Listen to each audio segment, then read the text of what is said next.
최근 스마트폰 사용자가 1,000만 명을 넘어섰다고 하는데요.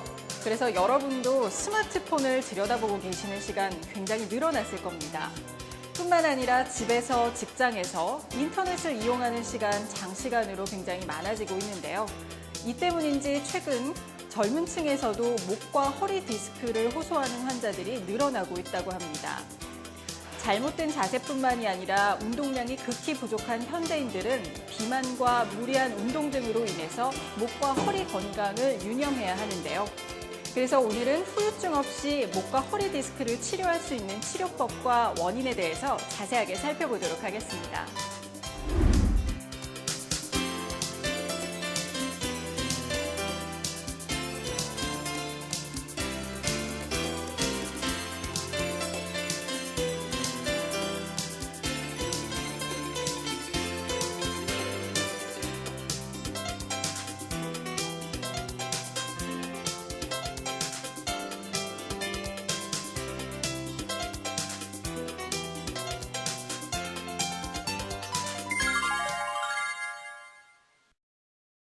네, 요즘 사무직을 하시는 분들 중에는 대부분 컴퓨터 작업을 많이들 하시잖아요. 그래서인지 목이다, 허리다 아프다는 분들 젊은 층에서도 굉장히 많습니다.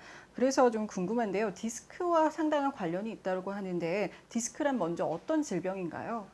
인간은 서서 직립보행을 하기 때문에 대개 허리에 무리가 많이 가고 목에 무리가 많이 가게 됩니다.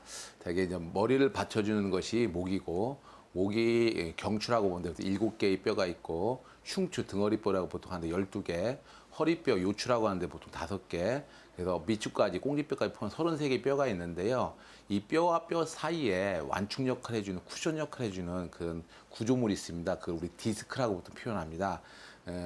다른 말로는 수액이라는 말도 표현하고요. 그래서 디스크나 수액은 같은 뜻인데, 이 뼈와 뼈 사이에 들어있는 디스크 자체가 견성이 오고 어떤 2차적인 파열이 오게 되면은 그걸로 인해서 주변 조직을 염증을 일으키고 신경을 건드리게 됩니다.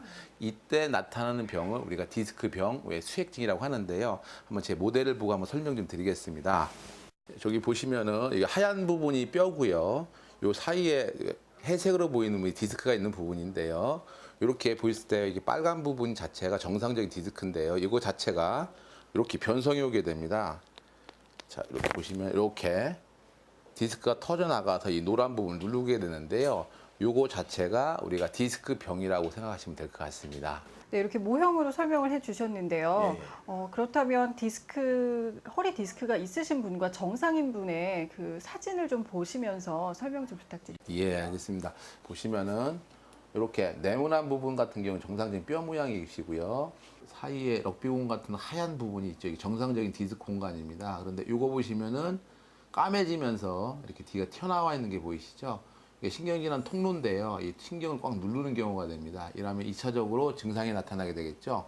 허리 통증이라든지 엉치 통증, 다리 저림 증상이나 감각이 떨어진다든지 이런 증상이 좀 나타나게 됩니다. 그래서 MRI 사진에서 보는 디스크 환자의 MRI 사진이라 보시면 될 것 같습니다. 네, 요즘 젊은 층에서도 목이나 허리 디스크가 급증을 하고 있다고 하는데요. 이러한 원인은 또 무엇이고 디스크의 원인은 무엇인가요? 예. 우리가 생활이 윤택해지면서 특히 또 컴퓨터 보급률이 많아지다 보니까는 인터넷 생활하는 경우도 많고, 또 직장 생활을 하다 보면 장기간 앉아 있는 경우가 굉장히 많습니다.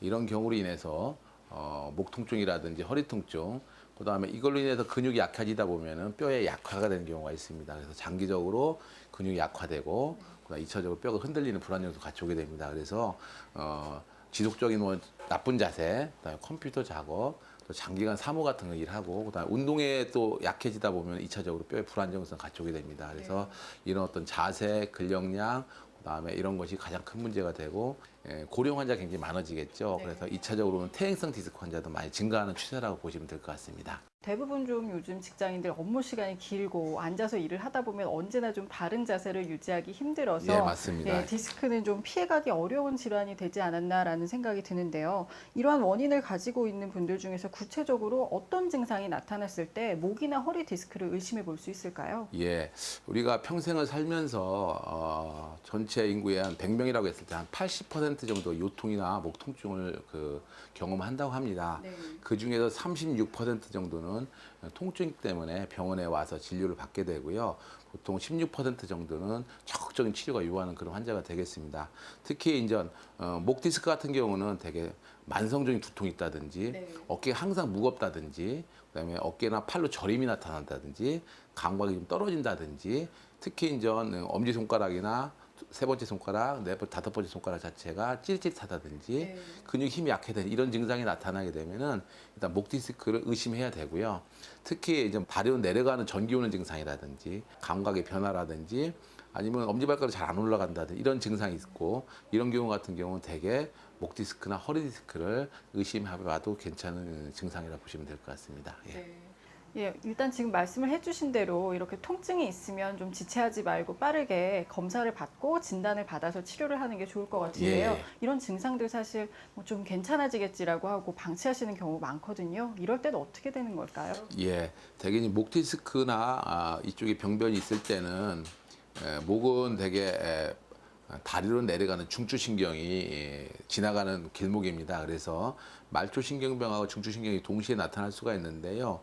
목 디스크가 굉장히 심해졌을 때는 다리까지 힘이 없어지는 경우도 있고 아니면 팔다리 마비가 오는 경우가 있습니다. 그래서 근력량이 약해지기 시작하면 이미 많은 병이 진행된 상태이기 때문에 초기에 목 통증이라든지 팔저림이 있다든지 어깨 통증이 심하시다고 하면 큰 그 후유증이 남길 수가 있습니다. 그래서 초기에 증상이 있다든지 이랬을 때는 빨리 와서 진단을 받아보시는 게 낫지 않겠나 이렇게 판단이 됩니다. 네.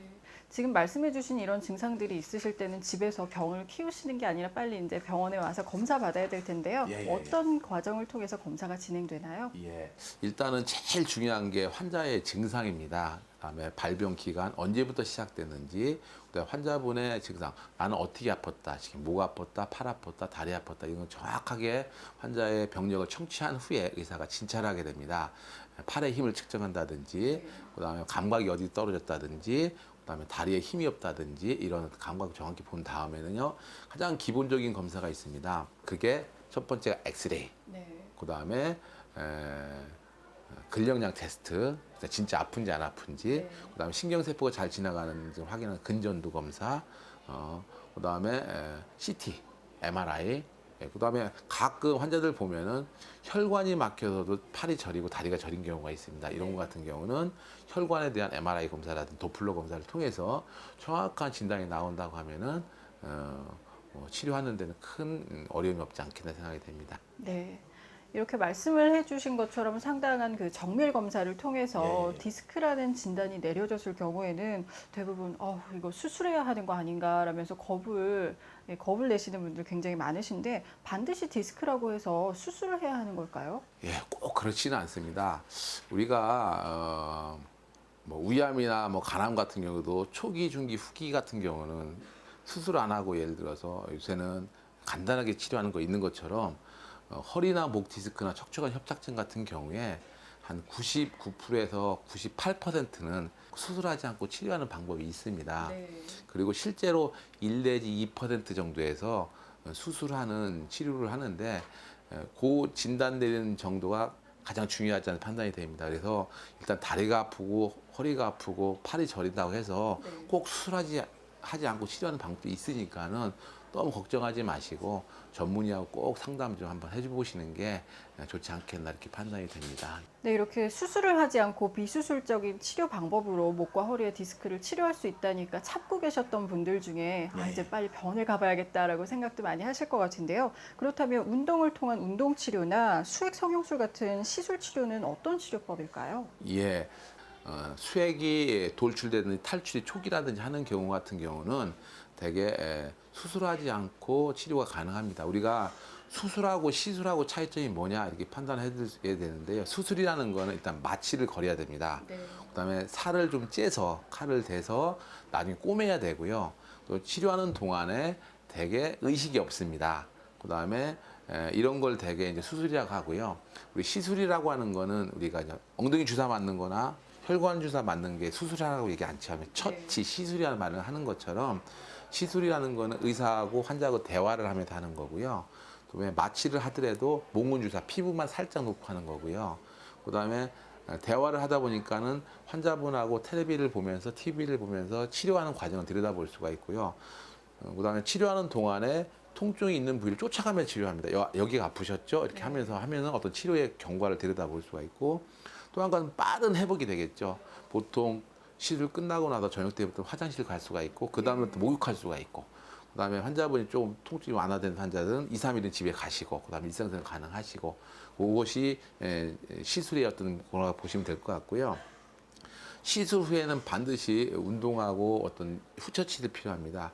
의사가 직접 해주는 것 같은 경우는 보통 우리가 임신하는 사람 출산시키는 거를 의사가 직접 해주는 것이, 그럼 디스크를 리모델링 한다든지 신경을 풀어준다든지, 그다음에 관절의 어떤 주변에 갖다 정리해준다든지 하는 걸 직접 해주는 거고요. 이 것을 갖다 지탱하는 건 결국은 뭡니까? 근력량하고 운동 아닙니까? 그래서 끝나고 나서 반드시 운동 치료하고 뼈를 재조정해주는 IDD라든지 어떤 특수한 견인 치료가 필요합니다. 예, 말씀을 해주신 것처럼 일상생활로의 복귀도 빠르고 수술에 대한 좀 거부감이나 두려움이 있으셨던 분들께는 정말 희소식이 될 것 같은데요. 이러한 시술법, 비수술적인 시술법들은 어느 정도의 증상을 가진 분들에게 적용이 되나요? 예, 적응증은요, 수액이 탈출돼서 이동되지 않는 경우, 그다음에 디스크 탈출이라 보시면 되고요. 마비가 오지 않는 경우, 그다음 대소변 장애가 없는 경우라든지, 그다음에 중추신경병이 없는, 쉽게 얘기해서 팔다리가 동시에 마비가 온 경우가 아닌 이상은 거의 모든 환자가 치료의 대상이라 보시면 될 것 같습니다. 특히 만성 요통, 그다음 만성 어떤 경부 목 통증, 어깨 통증 같은 경우에, 그다음에 다리 저림도 심하지 않는 경우, 다리 저림이 심하다 하더라도 정밀 검사상에서 디스크가 수액이 터지지 않는 경우, 그러니까 탈출돼서 이동된 경우가 아니라고 하면은 거의 모든 환자한테 시술이 가능하다고 보시면 될 것 같습니다. 네, 수액 내 열 치료술이 있다라고 들었는데요. 이거는 어떤 분들에게 적용이 가능하고 또 치료는 어떻게 되는지 좀 설명해 주십시오. 예, 일단은 뭐 바로 전에도 말씀드렸지만 수액이 탈출되지 않는 만성 요통이라든지, 그다음에 중기 디스크, 후기 디스크 환자, 목 디스크라든지 허리 디스크 환자들은 다 적용이 되고요. 이거 자체는 디스크 내에 0.8mm 정도의 기구를 삽입을 해서 그다음에 열을 가함으로 인해서 2차적으로 디스크 내에 들어있는 디스크를 변성을 시킵니다. 정상 조기로 바꾼다든지 하는데, 한 예를 한번 들어드리겠습니다. 자, 이게 IDT라는 수액 내 열 치료술을 하는 장비입니다. 요거 자체를 이렇게 디스크 내에 이렇게 삽입을 시킵니다. 삽입을 시켜서 열을 서서히 가하면서 디스크 내 주변에 있던 신경, 비정상적인 신경을 차단을 시키고 디스크를 다시 끌어모은다는 그런 원리인데요. 쉽게 생각하시면 됩니다. 예를 들어서 솜털이 너덜너덜너덜한 걸 갖다가 그 안에다가 어느 정도의 뜨거운 돌, 쉽게 말하면 뭐 불날 정도의 어떤 그런 돌이 아니라 뜨거운 돌을 갖다 놓으면은 솜털이 이렇게 모아지면서 어떤 형성을 맞추는 거 있지 않습니까? 그런 원리라고 생각하시면 되는데, 굉장히 안전한 치료가 되겠고요. 또 간단한 치료가 됩니다.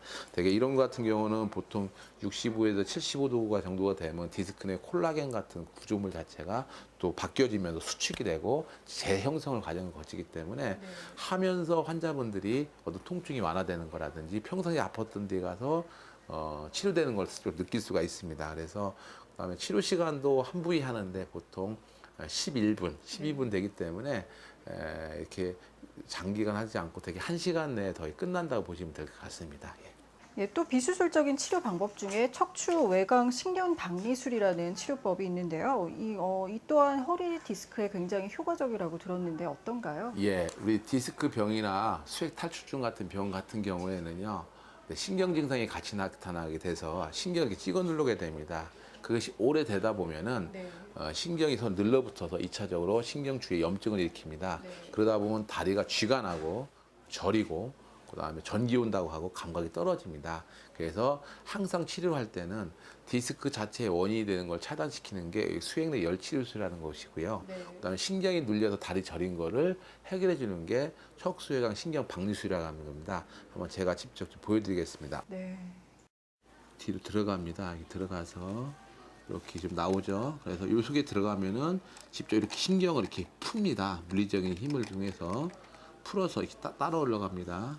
그죠? 이렇게 풀어서 신경에 대해서 눌려 있는 부분 자체를 없애주고 이 안에다가 특수한 약물을 투여합니다. 들러붙지 말라고 약을 쓰고 염증 생기지 말라 약을 같이 씁니다. 그래서 신경 자체에 부어 있고 염증 있는 거를 가라앉힘을 해서 네. 그다음에 풀어주는 어떤 원리라고 보시면 되겠습니다. 그렇군요. 신경 박리술 같은 경우는 우리가 이렇게 병을 갖다가 꼭 볼 때는 한 가지만 보시면 절대로 안 됩니다. 병이 여러 가지 복합돼 있고 두 번째는 원인도 많고 네. 그다음에 통증이라는 게 꼭 어느 한 가지에서 오는 게 아닙니다. 디스크라든지 신경 이게 오는 게 아니라 근육, 관절, 인대 그다음에 디스크, 신경 이게 복합된 거입니다. 그래서 원인에 대해서 각각에 대해서 치료를 해주고 결과를 풀어줄 때만 많은 효과를 기대할 수 있는 거지 뭐 한편적으로 하나만 달랑했다고 해서 증상 자체가 다 좋아지는 않습니다. 예를 들어서 하나만 해줬어요. 그럼 나머지가 남아 있으면 환자는 똑같이 아픈 거기 때문에 아프다 좋아졌다는 얘기를 별로 안 하겠죠. 그래서 항상 할 때는 복합적인 치료 이렇게 보시면 될 것 같습니다. 네, 그럼 다음은 후관절 치료술이나 신경가지 치료술 같은 비수술적인 요법도 있다고 들었는데요. 어떤 예. 시술인가요? 예. 우리가 뼈에서 오는 통증하고 관절에서 오는 통증이 있는데 뼈에서 오는 통증 같은 경우는 되게 골절이 됐다든지 뼈가 흔들리는 경우가 있습니다. 네. 자, 예를 들어서 한번 보여드리겠습니다. 자, 여기가 보시면 이렇게 뼈가 흔들리면은 이 자체가 주변줄이 커지면서 이 신경 가지가 지배를 하는데 여기에 지속적인 통증이 오게 됩니다. 그래서 이런 장비를 통해서 이렇게 여기다 신경을 갖다 차단을 시킵니다. 차단을 시켜서 이 주변에서 통증 자체를 없애주는 치료라고 보시면 되고요. 네. 그다음에 직접 약을 투여하는 경우도 있겠지만은 요새는 최신 치료법으로 해갖고서 MBB라고 해서 내측 가지 신경 차단술 같은 거 통합니다. 그래서 디스크 치료해주고 신경 직접 풀어주고 관절 치료해주고 해서 구조를 싹 바꿔주면은 원인이 되는 통증 자체를 없애줍니다. 그죠? 주의해야 할 사항들이나 후에 어떻게 관리해야 될까요? 예. 시술 후에 되게 이제 수술하게 되면은 가장 걱정이 염증 생길 위험성이 많다고 되어 있는데요. 거기에 비하면은 10분의 1도 안 되는 확률입니다. 이거 자체도 0.035%에서 확률은 있지만은 1년에 한 명 생길까 말까 할 정도밖에 안 되기 때문에 크게 걱정할 정도는 아니시고요.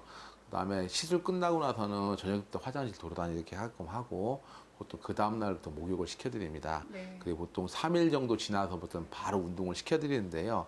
제가 여기서 다시 한번 운동을 강조하는 이유가 있습니다. 아무리 디스크나 신경이나 관절을 바꿔놓았다고 하고 치료를 해줬다고 하더라도 그거를 지탱할 힘이 없으면은 네. 결국은 뼈도 또 흔들리고 2차적으로 또 나타나게 됩니다. 그래서 보통 3일 전부터 운동을 바로 시키는 거고요.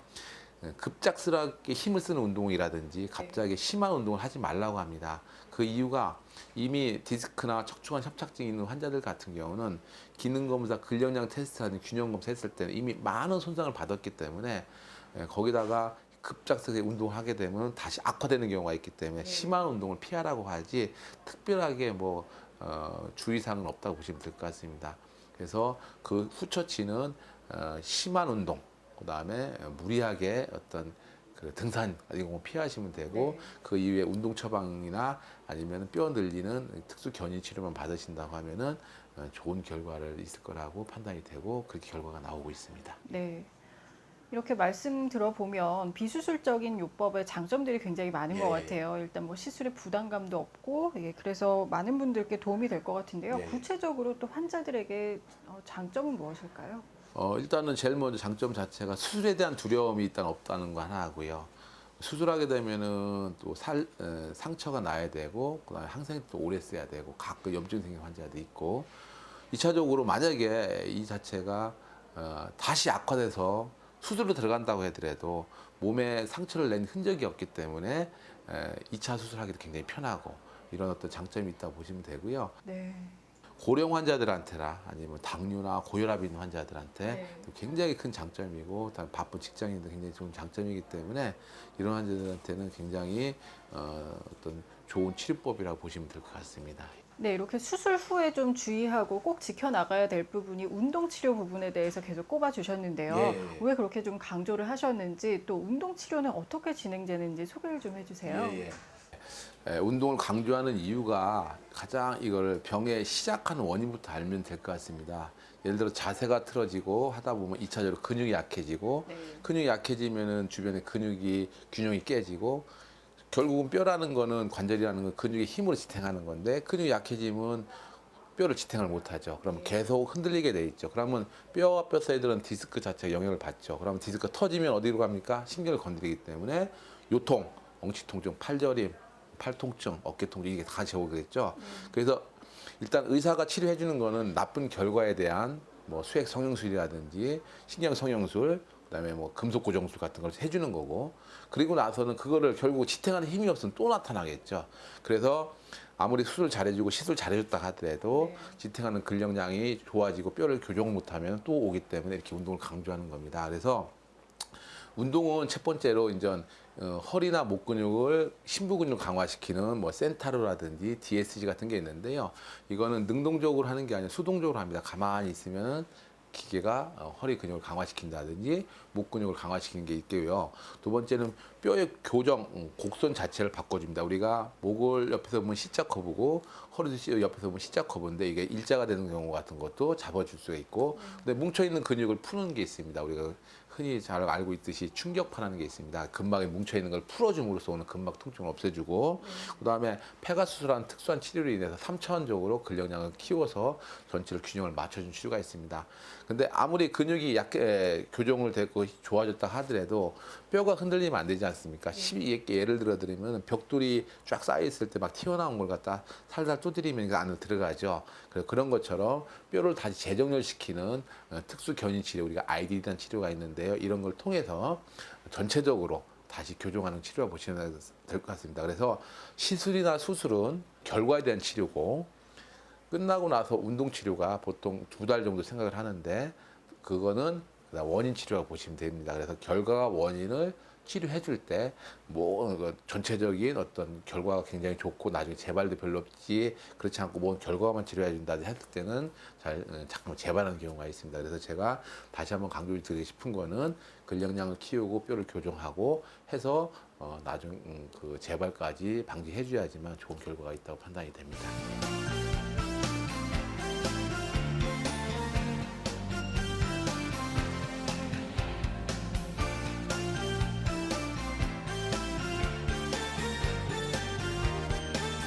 우리가 허리가 아프다, 목이 아프다 하면은 되게 수술하지 않을까 굉장히 걱정을 많이 하는 환자들이 많습니다. 실제로 정확한 병명과 원인과 심한 정도만 파악하면은 큰 걱정 없이 치료가 가능한데요. 대부분의 환자 같은 경우는 수술하지 않고 치료하는 경우가 가장 많으니까 너무 걱정하지 마시고 정확한 진단이 더 우선일 거라고 생각이 됩니다. 그리고 병이 오기 전에 예방하는 방법, 특히 이제 운동이라든지 자세 이런 걸 통해서 항상 건강한 생활을 할 수 있는데, 특히 의자 앉을 때도 항상 뒤에 그 엉덩이를 받쳐서 앉는다든지, 물건을 들일 때 허리에 더 조심한다든지, 그다음에 목 같은 경우는 자꾸 하늘 보기 같은 걸 통해서 목에 어떤 커브를 만들어준다든지, 조금만 문제가 되면 스트레칭, 목 주물름 가서 마사지 같은 걸 통해서 하신다고 하면은 건강한 어떤 척추, 목이나 허리를 유지할 수가 있고 평생 건강한 생활을 할 수 있지 않겠나 생각이 됩니다. 질병이 치료보다는 예방이 우선이라는 것을 다시 한번 강조드리고 싶고, 만약에 질병이 생겼다고 하더라도 수술에 대한 걱정 없이 치료할 수 있는 방법이 있다는 것을 다시 한번 말씀드리고 싶습니다. 항상 건강한 생활을 할 수 있게끔 여러분도 병에 대해서 많은 지식이 필요하지 않나 생각이 됩니다.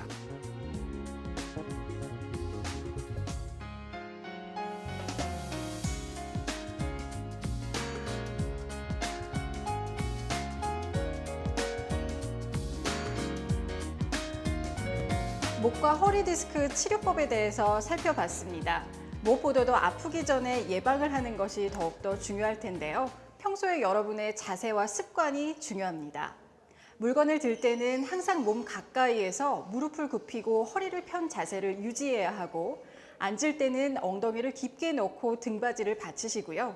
오랫동안 앉아있게 되면 20-30분 간격으로 앉았다 일어나서 스트레칭을 해주는 것이 중요합니다. 이렇게 작은 습관은 여러분의 목과 허리를 지켜나갈 수 있습니다.